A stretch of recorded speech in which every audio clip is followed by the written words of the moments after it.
Ada satu kali kita jumpa kapal Vietnam. Mereka sangat agresif dan mengacu parang.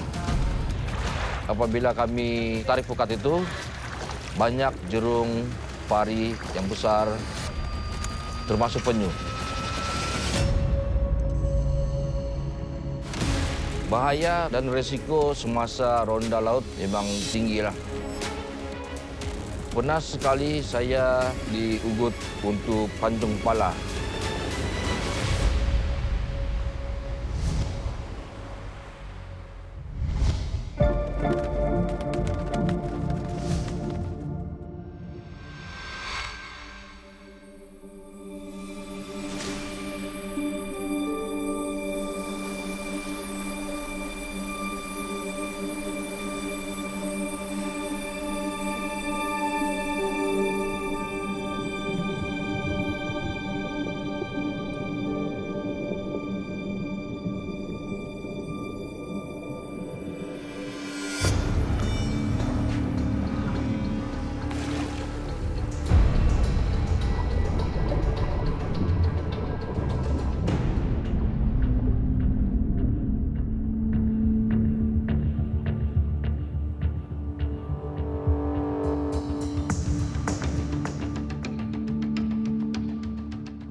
Nama saya Edwin Abato. Saya bekerja di Reef Guardian sebagai Ketua Penguatkuasa SIMCA. Zaman kanak-kanak saya, time itu memang tidak ada handphone, smartphone. So kami lebih kepada outdoor punya permainan. Kami selalu tampak tepi pantai, laut. Jadi terdetik di hati saya untuk tahu tentang laut. Jadi di situ mula jatuh cinta dengan air lah. Saya dapat tahu pasal bom ikan ini pertama kali di Sipadan. Kadang-kadang bila dia terlampau dekat, saya boleh rasa gegaran di badan saya. Tetapi time itu saya belum lagi berapa lah. Tetapi apabila join sudah Reef Guardian ni, saya tahu sudah.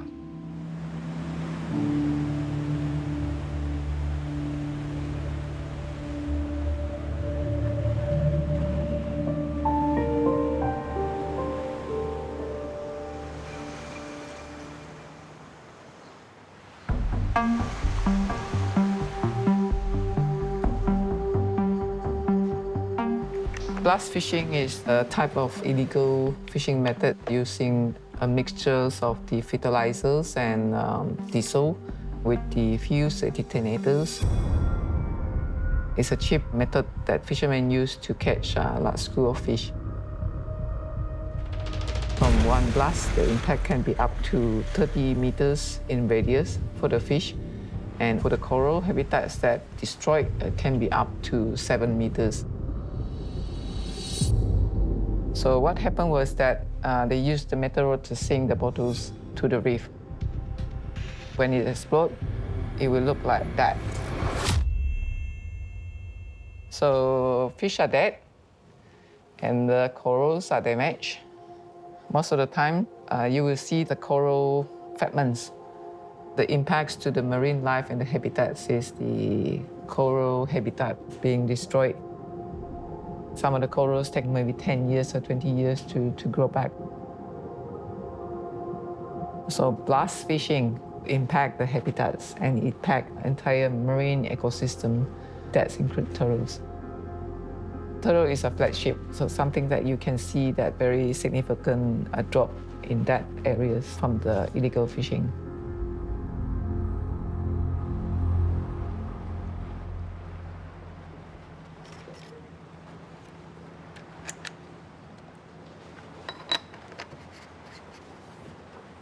So hari ini kita pergi tukar itu detector di Gold Reef. Saya akan lead itu, saya akan cari di mana itu detector, and then so we do the work. So saya akan buka, jadi saya akan pasang. Yeah. Okay.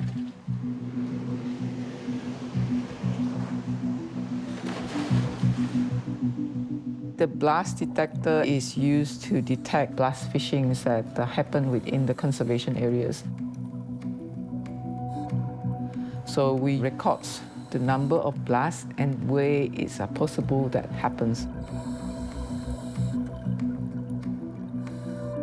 So with that data, we are using it to strategize our enforcement presence within the areas.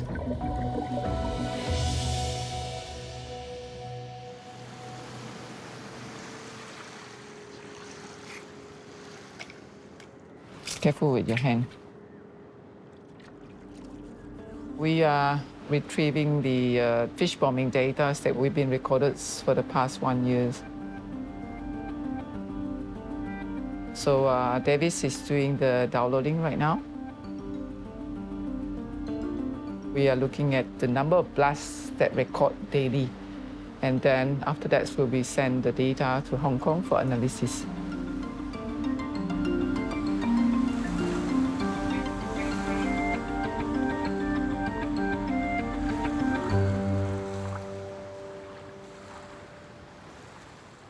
Ada buat rondaan kah recently?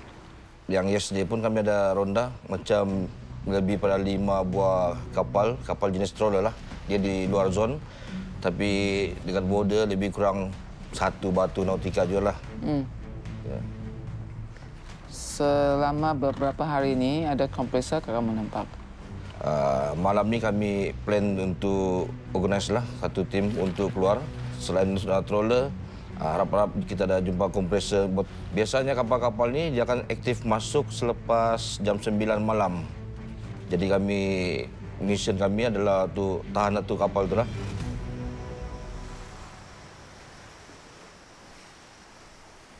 Kami memantau kawasan Simca dengan bantuan radar.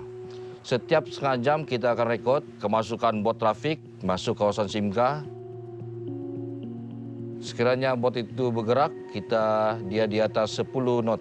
Apabila dia di bawah 10 knot, seperti 6 hingga 7 knot, dia trolling.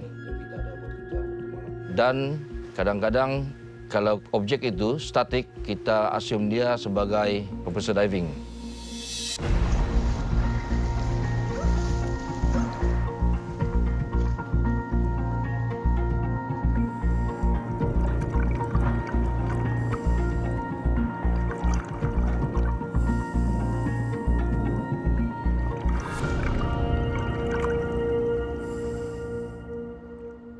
Oke, mulai dari pukul 7 malam tadi kita sudah ada dapat 3 ekor target lah dalam kawasan Simca. Oke, sebab dia sudah berada di sini lebih kurang 1-2 jam sudah. Dan untuk di luar itu pula kita ada juga berhampiran dengan kita punya sepadan kawasan Simca. Mungkin lebih kurang dalam 1 batu saja jauhnya. Berhampiran dengan sempadan, ada yang di atas sempadan pun ada sudah. Jadi kita akan tuju kapal ini dulu lah, target. Ya, betul.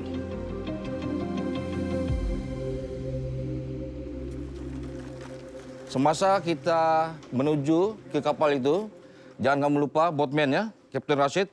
Sebelum kita rapat kapal itu, kita pusing 1 round dulu untuk pastikan yang keadaan selamat. Ya, apabila kita rapat, saya akan naik dulu.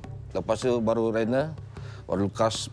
Dan kalau cuaca bagus kan, mungkin WJ boleh naiklah. Ya, okay. Jadi kalau ada apa-apa orang bertindak agresif kah atau di luar jangkaan kita, kamu tahu, kamu boleh panggil saya. Jadi kami semua boleh alert lah tentang kita punya keselamatan. Ada apa-apa soalan? Lampu semua okey kan? Betul. Okey. Semoga dipermudahkan segala kita punya perjalanan, pergi dan balik tanpa sebarang kecelakaan.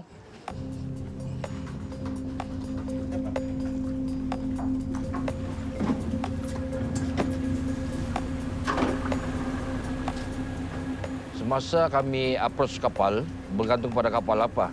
Kalau dia kapal tunda, kami akan cari seperti penyu ataupun tulang-tulang penyu atau yang berkaitan lah di dalam jadual. Sekiranya dia adalah kapal compressor diving, pertama sekali kami akan cari bahan bukti seperti bom ikan, sodium cyanide.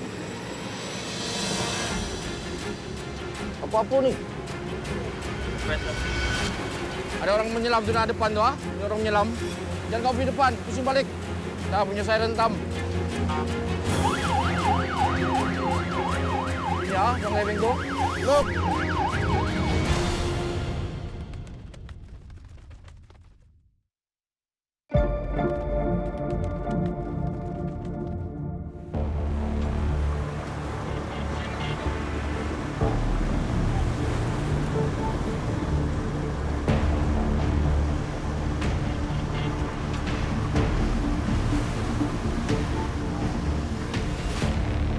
Apa ni? Ada orang menyelam di depan tu, ah. Ada orang menyelam. Jangan kau pergi depan, pusing balik. Dah punya saya rentam.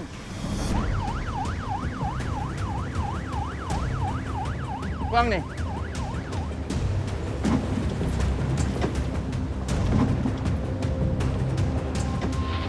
Berapa lama sudah? 2 hari. Okey, kamu dengar semua.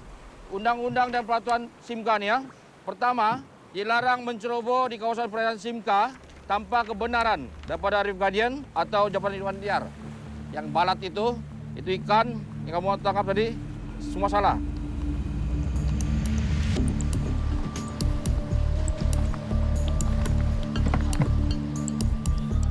Pilih gerakan 2.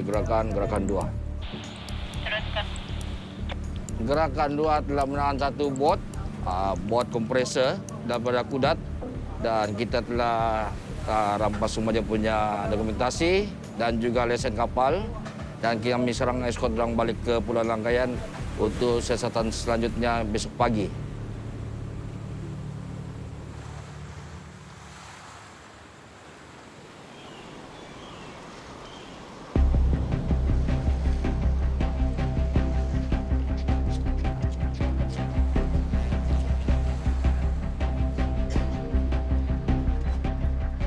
Tuan Edwin, semua kita sudah cek kecuali di dalam beg. Kita minta kalau boleh kerjasama untuk Mulia, ada demikian transaksi. Okey. Tak lah. Iko sobong semampan. Bahaya. Bahaya itu. Sini pun jelah nak. Jangan kamu bom-bom. Banyak kawan dia di laut itu. Kalau tangkap tu kapal bom malam, tidak nampak lampu. Ya. Terlalu besar sikit janggal.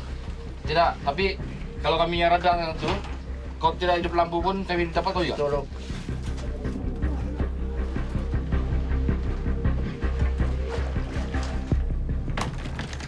Ini bila kau tangkap? Kemarin.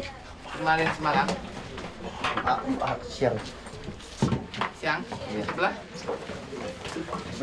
Di anu. Ini nampaknya macam ikan bom nih. Mana ikan bom? Kau jangan tipu saya. Ya. Di bubu. Sana sudah. Mana bubumu? Ini. Mana bubu? Sana di dalam. Sudah bom. Mana GPS-nya? Boleh minta nanti GPS ya, bukunya. Kalian pilih cari kalau tidak buku macam mana.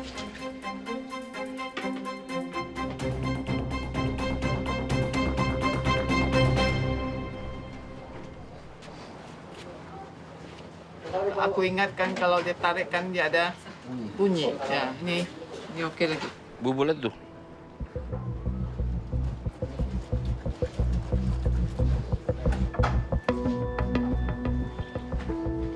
The bladder is still here, so mean to say the fish is not being bombed. So most probably is what they said is by the fishing trap.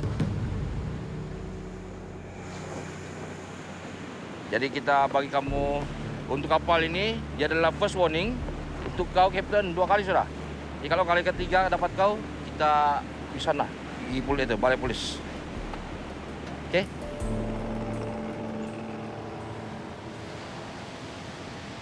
Ada satu kali kita jumpa kapal Vietnam dan kita telah keluarlah.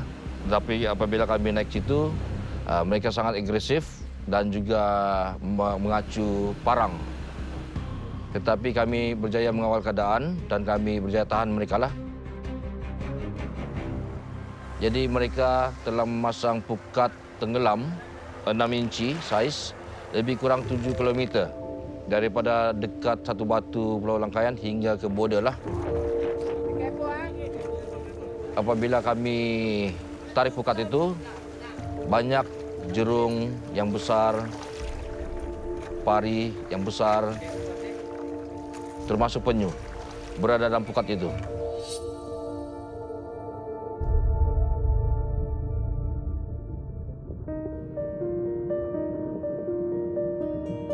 First time saya nampak penyu di Pulau Sipadan, itu tahun 1993. Excited lah, nampak dia naik ke pantai, bertelur. Jadi tertanya-tanya bila dia akan menetas dan nampak juga anak penyu dilepaskan. Sebelum saya join Reef Guardian, knowledge saya adalah sangat terhad.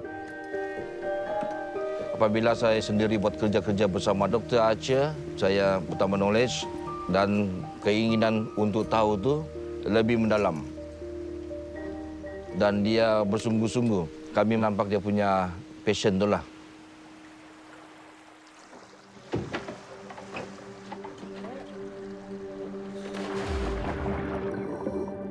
I'm from Sarawak. I'm the youngest in the family.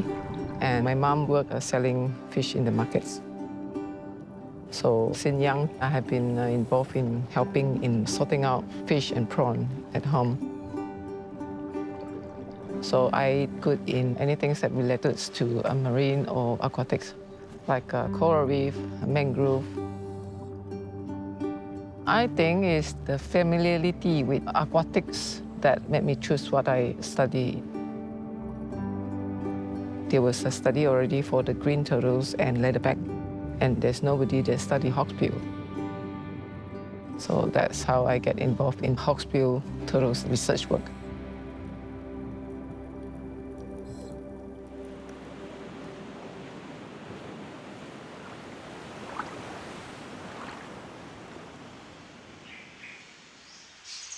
Simca actually located in between Turtle Island Parks and also Tun Mustafa Park. We are in the center. Turtle Island is the important nesting site for greens and hawksbill turtles. And the entire corridor is a migratory path for the two species of sea turtles, green and hawksbill. The important things for the conservation is the connectivity between the habitats. So our job is to make sure the marine resources are well protected. When I first came is in November 2004. The first assignment was to look at the hatching success for the hatchery. 1 mati, 2 mati, 3. Because they have a very low hatching success for the sea turtles. The first time I saw turtles, I was in Gulisan with my master supervisor on the beach, waiting for the turtles to come. So we were sitting in the dark. Turtles are just coming out, both left and right. The feeling was amazing. We sit quietly. You just hear them coming up, calling past beside me. So that was something.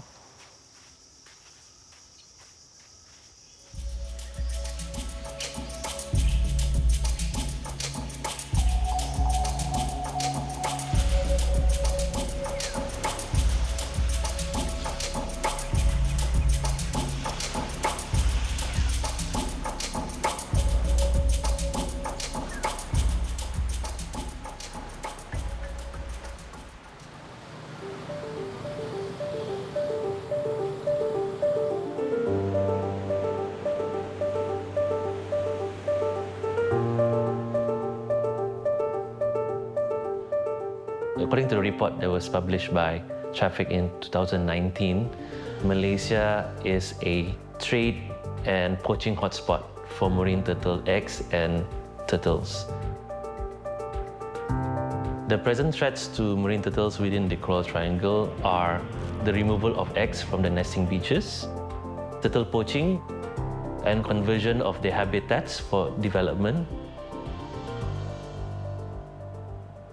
For WWF Malaysia, we collaborate with a lot of stakeholders. For example, Reef Guardian in Langkayan Island, is critical because marine areas are very vast, very big, and then we need to really mobilize our resources. The first time that I saw a turtle was when I was involved in an expedition in Semporna. I remembered vividly that when I went into the water, it's like a highway of marine turtles. You get to see turtles left, right, front, and back. And to me, it was a very great experience. You get to see the animal that you love so much within their own natural environment. That sort of inspired me to be giving more of my skills to protect sea turtles within Sabah.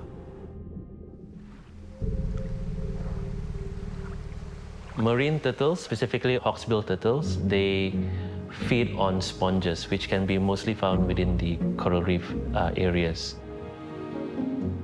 Similar as green turtles, when they feed on seagrasses, they maintain the healthy marine habitats of seagrass bed. And these coral reefs are also nursery and breeding areas for high commercial value fishes. So having a healthy coral reef can lead to better marine harvest.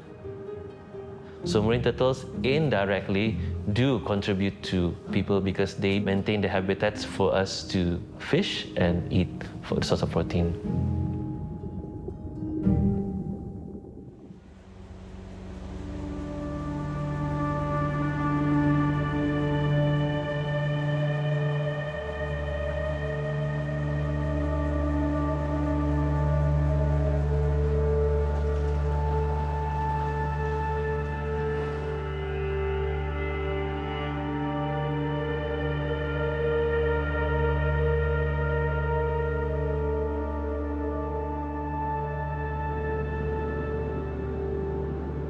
Hari ini adalah kali pertama saya ikut operasi telur penyu ni di Bandar Sandakan. Sebelum ini kebanyakannya cuma telur penyu saja mereka dapat tahan dan orang tu berjaya melarikan diri.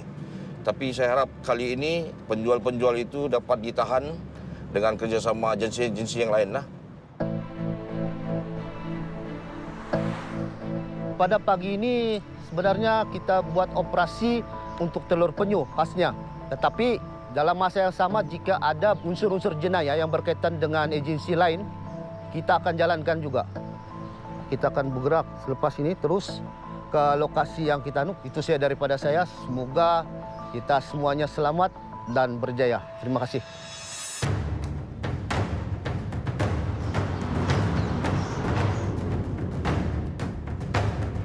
Ini adalah satu kawasan hotspot lah di antara kawasan hotspot untuk penjualan telur penyu di daerah Sandakan lah. Okey, sekarang kita akan bermula daripada sektor A ini, di mana di kawasan ini kita di antara kawasan hotspot. Jadi tim akan berada di sini dan akan start di sini.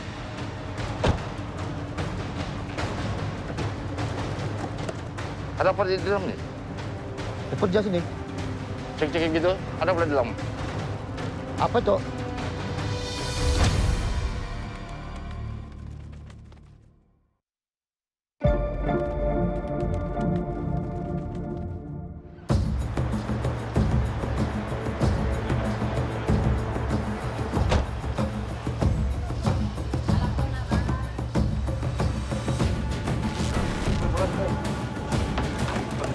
Ada apa di dalam ni? Kerja sini. Cek-cek gitu, ada apa di dalam? Apa itu?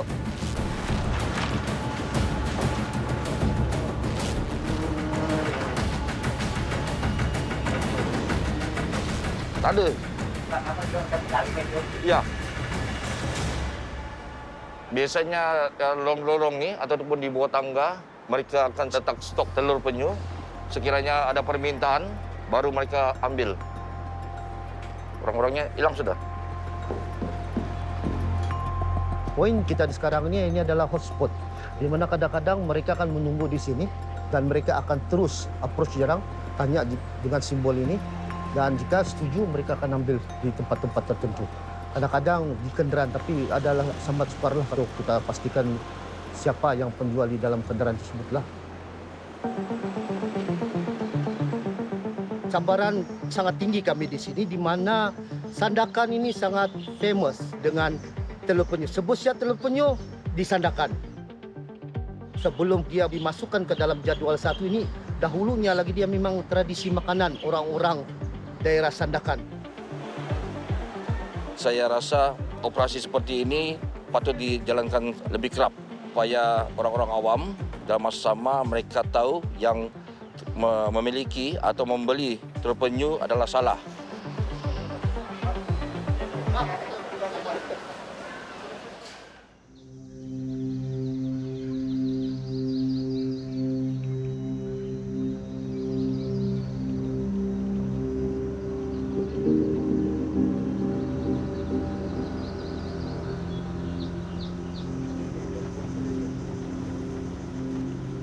Selama aku yang kecil itu membumikan. Jadi aku ikut dulu pakcikku itu. Sendiri ini membuat bom ikan ini. Tapi beli barang-barang lah di kedai, ada menjual.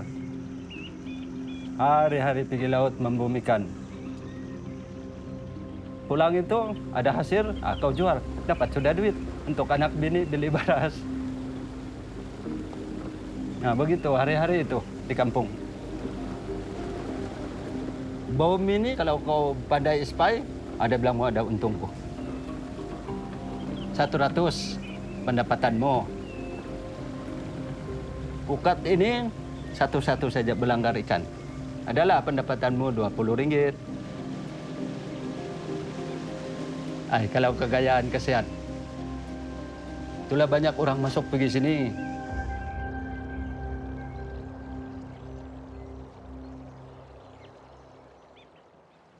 Kawanku ada 6 sudah meninggal. Terbuka ini. Satu ngam-ngam di emban meletup. Terbang pergi atas tangannya ini. Tidak boleh aku menengok tangannya.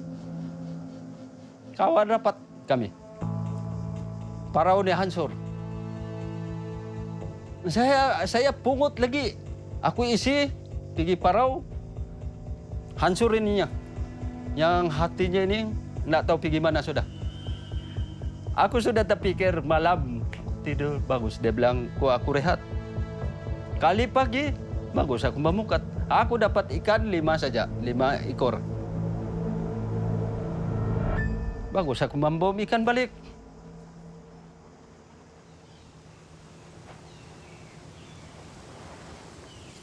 Dia dalam 3 tahun lah. Tidak pegang bom sudah. Pasal aku tahu undang-undang sini. Kalau sini dia bilang aku membom ikan dalam penjara kita. Bagus aku dia bilang kalau mengatam bukan kau dalam penjara. Di luar kau begini kau suka-suka. Dulu aku menimbak bom ikan ini. Aku tidak tahu batu itu mati kah, hidup kah. Pasal kami ini mencari rezeki. Kali kami tengok hari-hari ada hidup. Nah, tidak tahulah belakang.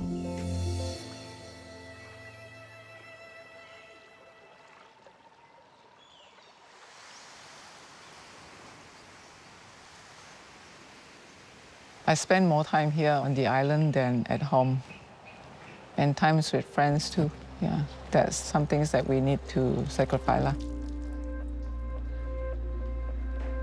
At the beginning, it was hard because there was no internet, there was no phone, there's no text and nothing. By the time we reached the island, so the phone is just keep aside. We probably just call a family or friends at night time for only 10 minutes. The first depression was in 2006 because of the work and the isolation. I was told actually by my boss because he noticed my reactions. All suddenly I can just cry out because of the stress. The emotion is up and down very quick. It took 1 or 2 years to get over it.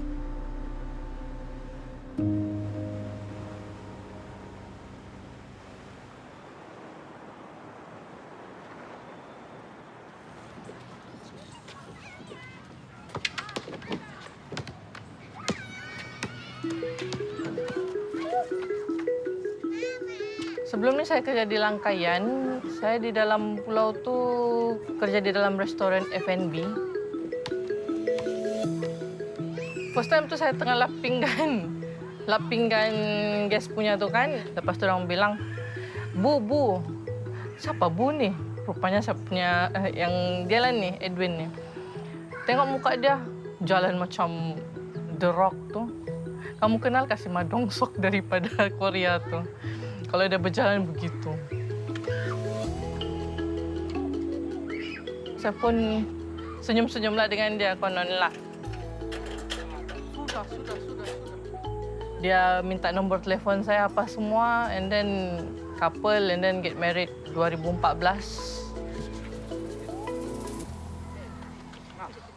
Saya mengandung, tidak larat buat kerja kan. Jadi saya balik sempurna, saya tinggal dengan saya punya mama. Saya dijual lah tiada family sini kan. Saya sendiri-sendiri sejak ada pun laki tapi dia di pulau kerja.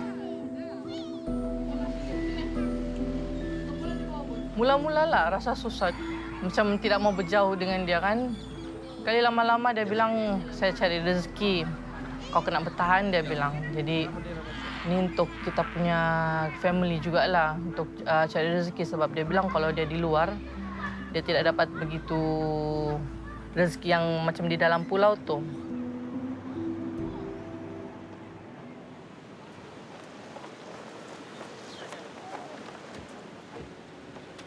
Dia dengan kawan-kawan dia pun macam satu family saudara dia orang. Sebab dia orang kenal pun since 2004 lagi.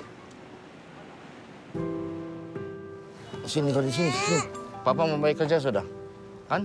Pada rindu Papa. Salam Papa. Cium. Jangan apa. Diorang memang rindu sama papa diorang tu. Kalau diorang macam bapak dia video call kan, terus tu menyelit dua-dua di tepi. Papa buat apa? Papa sudah makan, dia bilang. Banyak tu soalan diorang. Masalahkan budak-budak. Kalau macam contoh fikir bapak diorang untuk cari kerja, doa sajalah kuat banyak-banyak. Doa supaya bapak diorang selamat daripada apa-apa bahaya.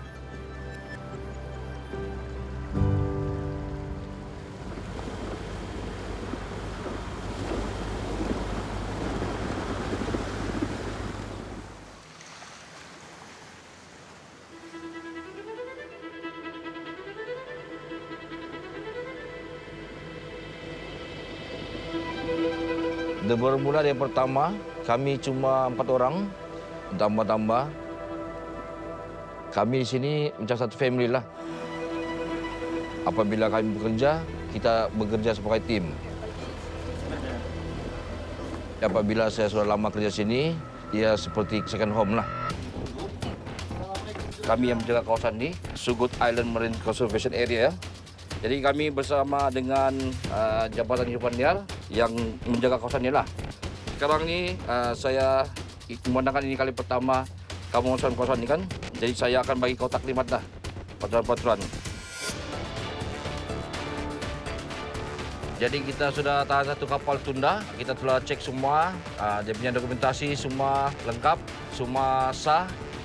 Jadi kita bagi mereka satu taklimat pertama. Jadi maksudnya kita sudah briefing tentang SIMKA, peraturan-peraturan SIMKA ni.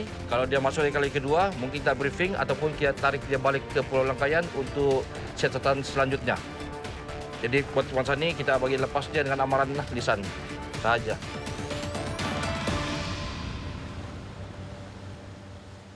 Setahu saya, daripada cerita-cerita dan informasi pada agensi lain dan juga daripada nelayan, sepanjang perjalanan daripada Sandakan tu sampailah ke Langkayan ni, ikan kurang.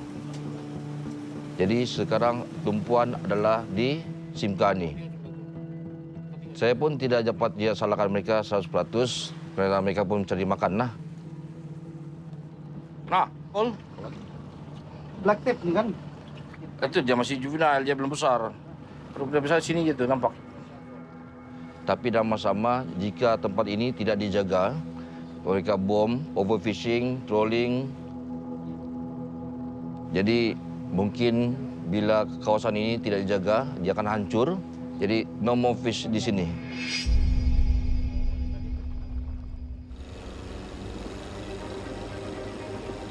Saya pernah sekali kan bersama Dr. Aceh itu, first time lah kami dengar bom yang kuat. Kami naik terus cari bot, terus kami cari dia punya motherboard. Dengan yang marah, dengan keinginan mau tahu itu kan, kami keluar. Apabila kami nampak kapal itu, kami balik, panggil PJ, semualah, keselamatan apa semua. Lepas itu kita keluar balik, kejar dia sampai di ujung. Kami tekad untuk hapuskan.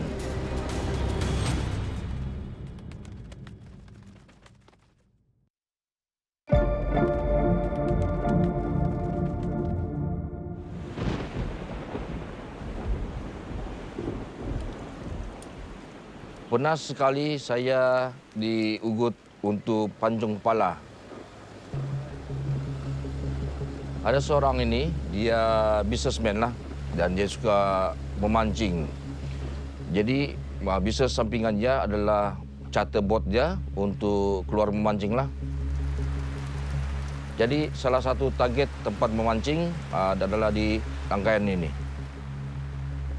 Setiap kali dia masuk, kami akan keluar bagi briefing.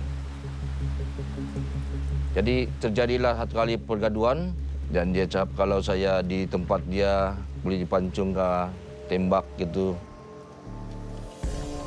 Tapi saya tidak endahkan semua ugutan itu dan saya cuma buat laporan polis lah untuk saya punya keselamatan. Sekiranya berlaku apa-apa sama saya kan, jadi dia ada reference lah. Kadang-kadang kan saya terfikir je lah untuk berizin dari sini kan, kerja di luar kah. Tapi saya pun serba salah juga lah, mesti tinggalkan kawan saya semua. Mungkin salary pun bagus juga. Jadi saya kena balance lah. Tapi saya punya family, wife saya lah, dia understand juga.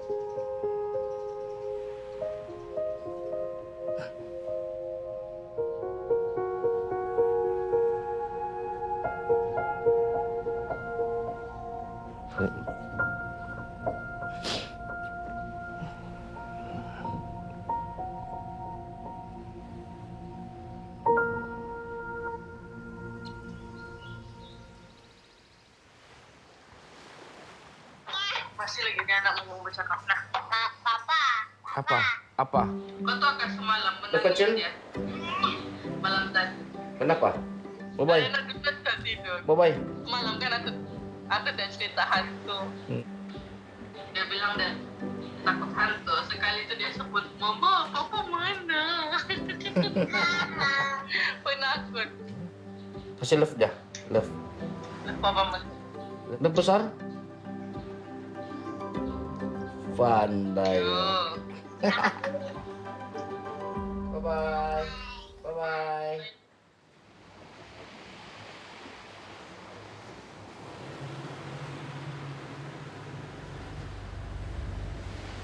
In the beginning, there are no other program implemented. But over time, I see the potentials on other works. Like there was a radar tracking system there, but nobody was using it. So I taking initiative actually to learn it and started to ask staff to record the fishing activities within the conservation area.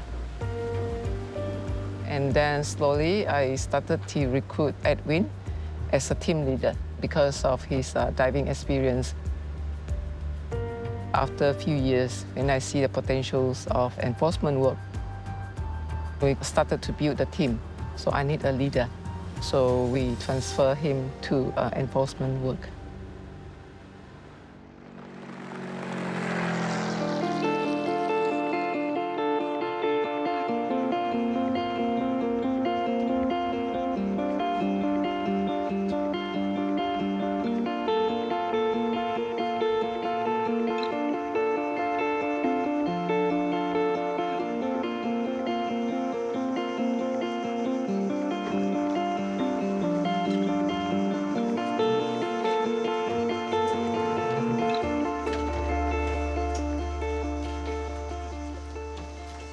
Ada lagi kah itu orang jual telur penyu di Pulau Bakuran? Tidak. Hari itu last kita visit ada tuan bilang ada apa tuh orang buat racun tuh? Oh, susum tuh. Ya, sodium cyanide fishing. Beda sudah yang datang. Kalau yang sebelumnya memang adalah sempat sebilangan kan, tapi semenjak ada penguatkuasaan daripada SIMKA ini, yalah. Kadang-kadang kita ronda, kami ke Pulau Botak kan, dia punya orang-orang yang penduduk sementara itu, orang yang lebih kurang orang sama juga. Jadi kita telah beritahu dia berulang kali, jangan buat ini, jangan terpenyu, ya, jangan masuk kawasan SIMKA, jangan bom. Tapi mereka tidak mengakulah. Tapi saya jawab, kalau saya dapat tangkap kau, jadi dia tidak bicara. Yalah, kami berharap pihak Tuan JKKK dengan Ketua Kampung boleh inform kami lah kalau tiba-tiba mereka satu hari nanti tiba-tiba memulakan lagi operasi mereka menjual telur penyu di sini supaya kami pun dapat sebaiknya membanteras isu inilah daripada menular atau berleluasa.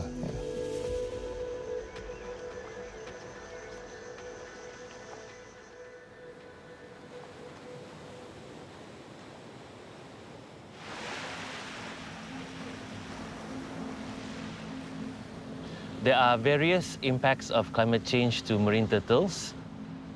Marine turtles are very sensitive to temperature, and temperature determines the sex of the marine turtles.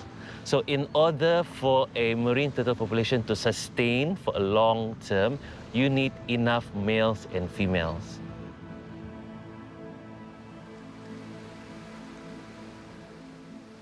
In my opinion, there is a low literacy of climate change amongst the public,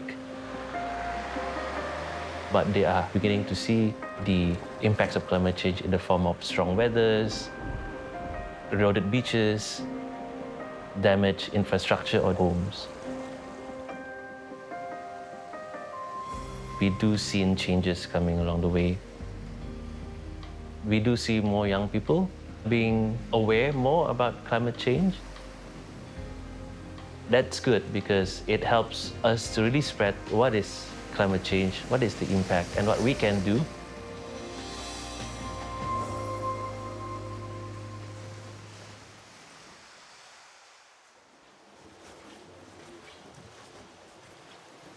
We have a nest of hawksbill turtles that are going to hatch soon. So what I'm doing is to get them up, do the counting, and then after that will be released to the sea.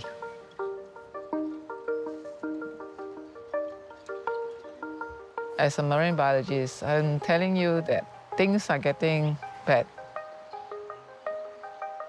Even those conservation that we are doing here, I will not tell you that our conditions is getting better. We only slow down the process. We can stop the destructions by humans, but global warming and the climate change just keep coming back. People neglect the importance of the sea. People treat oceans like a trash bin. Everything just thrown to the sea. And they do not know that their acts actually impact the marine resources and the entire ecosystem, and it will be back to human being.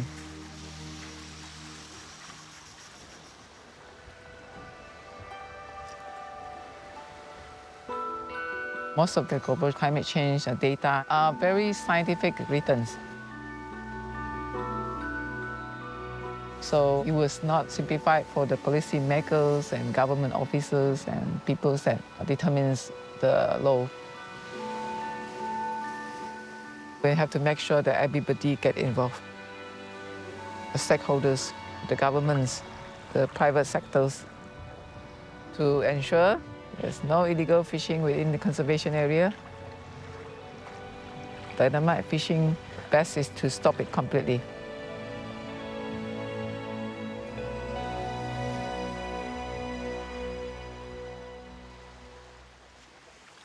Mungkin ramai orang dalam bidang konservasi punya enforcement, tetapi bukan semua ada passion. Macam kami kan di sini, kami betul-betul buat kerja kami dengan serius. Walaupun saya tahu suatu hari nanti saya akan tinggalkan tempat ini juga, Tetapi dia seperti saya punya second home. Selagi api itu masih membara, saya masih sini. Jadi kita mau maintain itu khazanah dunia untuk generasi akan datang.